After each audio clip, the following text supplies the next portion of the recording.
1, 2, 3, 4, 5, 6. And that says D, C, al fine, which means you go back to the beginning and you play until you see the word fine. So you play the first line and a half approximately again.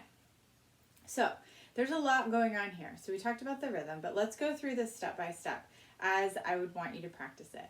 And usually practicing about 4 measures at a time on a brand new piece is a good way to do it. Sometimes we talk about lines, but in this piece the lines don't divide it well. So if you look at the first 4 measures, let's go over that.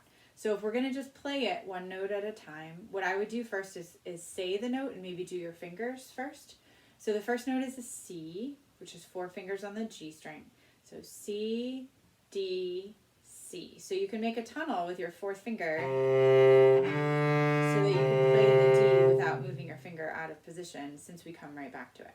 So C, D, C, and then we go to F, F, and then you can do the same thing here with G and your open A string. So 4, which is G, A, G, and then C on the A string. And this is C natural because we don't have any sharps in this piece.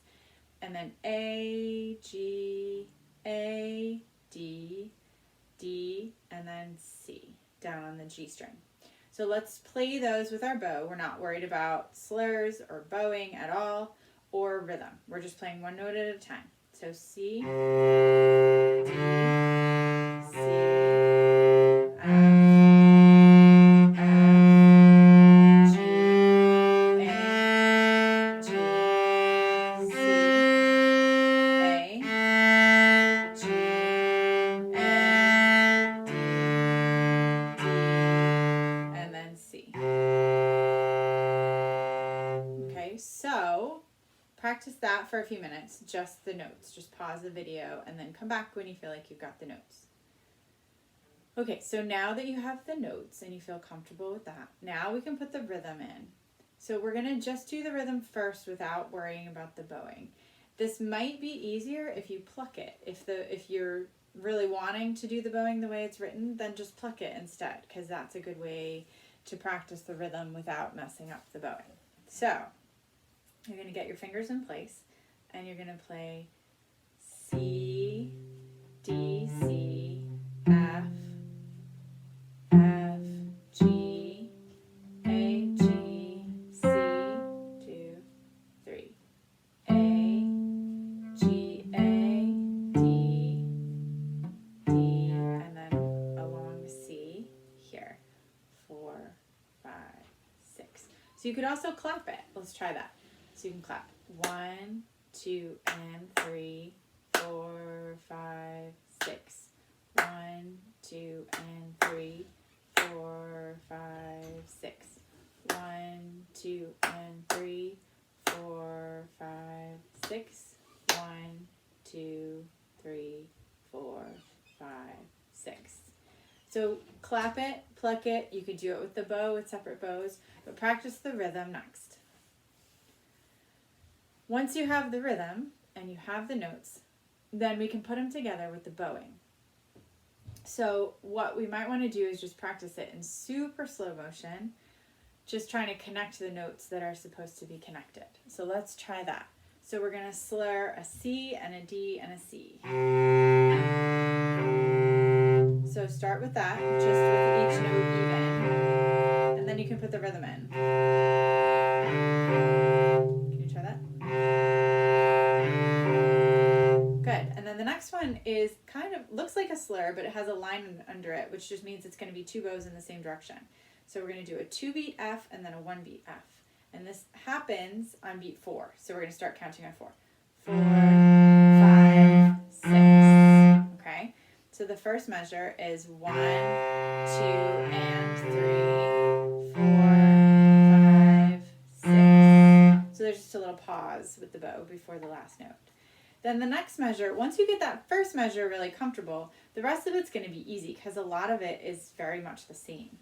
So the second measure, you're going to practice, again, trying to keep a tunnel with your 4th finger so that all you have to move is your bow.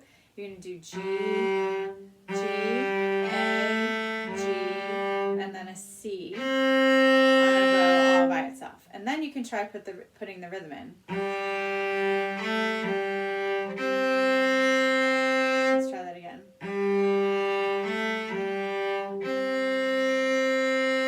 And then you're going to make a tunnel again with your G, except this time you're going to go A, G, A. So A, G, A, D, D. And if I were you, I'd probably just add this one last note. We're going measure by measure, but when a measure is only one note, we can just add it into the one before. So we're going to put the rhythm in that. So A, G, A, D, D, C.